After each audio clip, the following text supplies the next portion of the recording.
वेळीच एखाद्या व्यक्तीची किंमत समजून घ्या. वेळ गेल्यावर पश्चाताप करत बसणं व्यर्थ आहे. ठाकरेंच्या शिवसेनेचे आमदार भास्कर जाधव यांचं स्टेटस चर्चेत. विधानसभेच्या 76 लाख मतांचे गौडबंगाल झाल्याचा निवडणूक आयोगावर आरोप. मुंबई हायकोर्टानं प्रकाश आंबेडकरांची याचिका फेटाळली. कोर्टाचा दिवस वाया घातल्याचा ठपका. पुणे मेट्रो 2 रामवाडी ते वाघोली विठ्ठलवाडी विस्ताराला 3,626 कोटी मंजूर. फडणवीसांकडून ट्विट करत पंतप्रधान मोदींचे आभार. मार्ग 4 वर्षात पूर्ण केला जाणार असल्याची माहिती.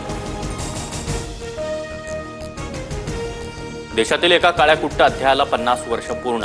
आणीबाणीनं अनेक कुटुंब उद्ध्वस्त केली. नेत्यांनी संघर्ष केला नसता तर कदाचित भारतात देखील हुकुमशाही असती. फडणवीसांचा वृत्तपत्रात विशेष लेख. आता पुन्हा सावध राहण्याचा काळ. अघोषित आणीबाणी आलेली आहे. सरकारच्या विरोधात बातमी चालवल्या संबंधितांना फोन येतात. शरद पवारांची टीका. 2026 पासून 10वीच्या सीबीएसई बोर्डाची 2 वेळा परीक्षा होणार. फेब्रुवारी आणि मे महिन्यात परीक्षा पार पडणार. पहिला टप्पा अनिवार्य तर दुसरा टप्पा पर्यायी असणार.